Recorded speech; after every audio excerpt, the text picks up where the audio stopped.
What's going on, everybody? So tonight I'm going to do just a short video. I want to do a little bit of a review on a new tool that I bought for cutting cork.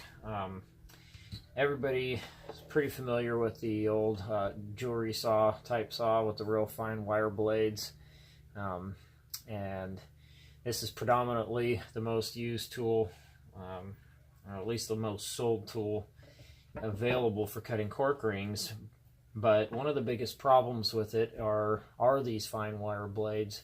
Unfortunately, they have a propensity to bend and break, so you usually have to buy replacement packs of blades and change them out pretty often, depending on how many pieces of cork you cut. And on a jig where you've got 16 pieces that you can cut, and if you're doing a rather real in-depth pattern with a lot of little different wedges, that can be a lot of cuts, hundreds and hundreds of cuts in some cases, depending on how big of a handle you're doing and whether you're doing a full 14-inch rear grip and a foregrip. But anyway, it was a real struggle for me that the only thing that I really could find with a fine enough kerf blade was this, until somebody I had noticed on the Custom Rod Builders Guild on Facebook had said, hey, I found this this other little saw, and it's got a really fine kerf blade to it. You might want to check it out.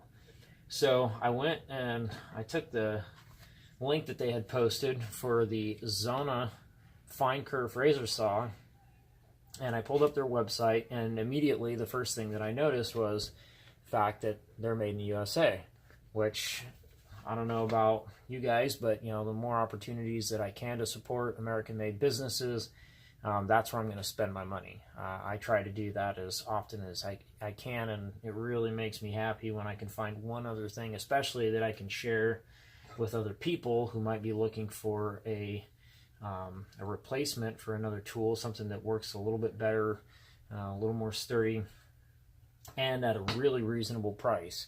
Not all of us can afford to drop a significant amount of money on new tools all the time, but this particular tool was, I think, $7.95 plus shipping, or $8.95 plus shipping. So it was it cost me like 18 bucks shipped to my door for a saw with a 42 TPI blade, or teeth per inch.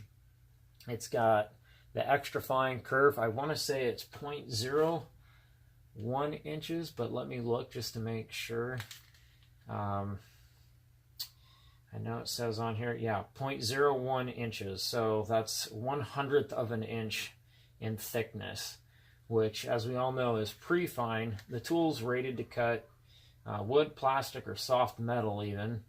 So I'm assuming you could probably cut lead with it. I don't know that you would necessarily want to cut lead with the same saw that you're using to cut your cork, but I was going to do kind of a rough demonstration, kind of on purpose, with a couple of pieces of extra cork that I had, to kind of prove the point of why I feel like this particular saw is far superior to what most of us have in our shops.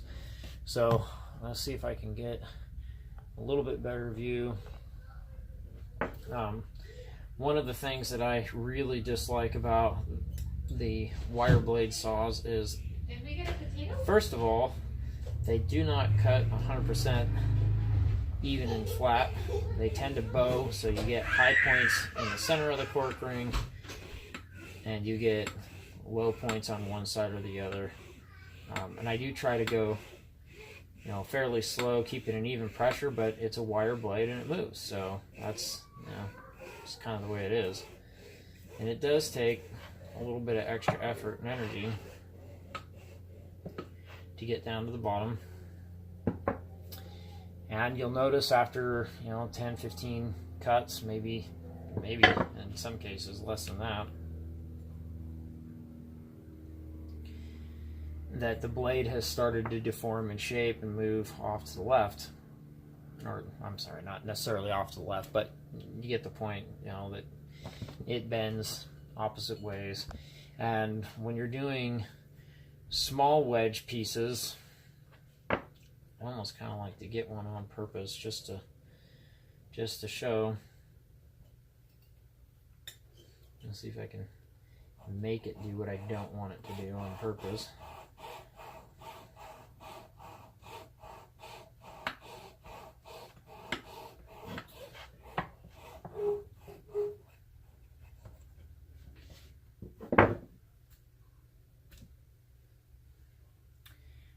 Sorry for the whining children that probably came through on the video, but my kiddos aren't always the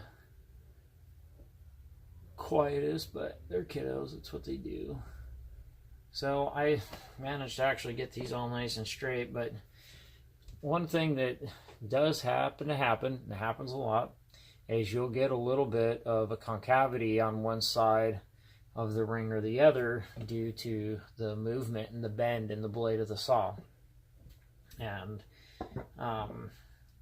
when you're trying to glue different pieces back together, you know, your joints, especially right here, will show that concavity, and it really makes for a pain in the backside when you have one of two choices. Either you got to try to sand them down flat enough that they'll fit back together nice and smooth, or glue them together with kind of a curve to them, and I don't like doing that. But if you sand too much out of it, then, you know, before you know it, you have lost even more than the curve of the blade that you've cut out. So that being said, with the new Zona saw that I have, the blade actually just barely fits right in the grooves on these jigs.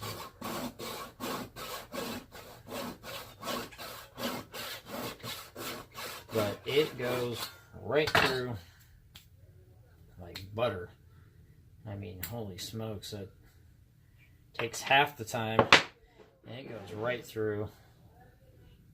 Nice, picture perfect, even, smooth, flush cut. Now the amount of kerf lost is maybe a fraction more, but not much. As a matter of fact, we can even get the micrometer and measure. See if we can't figure out just exactly what the kerf is, the kerf difference, or if there is any. It's a little science experiment on the fly here.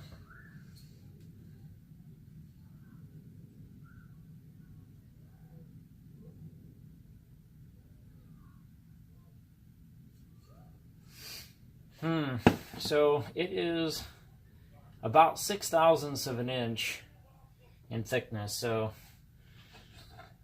let's compare that to here.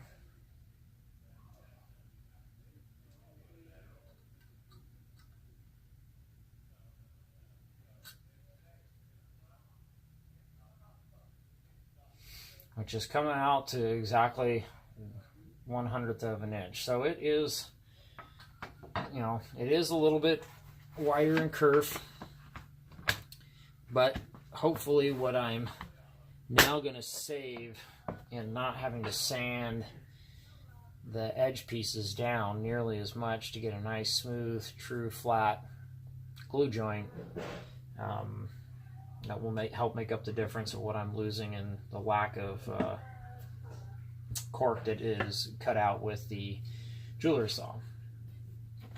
Anyway, I think it's a great little product. I really like it so far. I've only used it a couple of times, just kind of doing some trial tests and see how well it works. So far, I have not been disappointed at all. You know, like I said, it's less than 20 bucks shipped to your door. They're made in Bethel, Connecticut. So check out Zona Tool. Web address is zonatool.net, and I'll see if I can't figure out a way to put that in the bottom of the video. So thanks for watching. I hope you guys find some use in this, and hopefully this will help make your cork handle building experience a little bit more enjoyable rather than frustrating and painful because it can certainly take, pretty long time. Anyway, have a good night. Thanks for watching.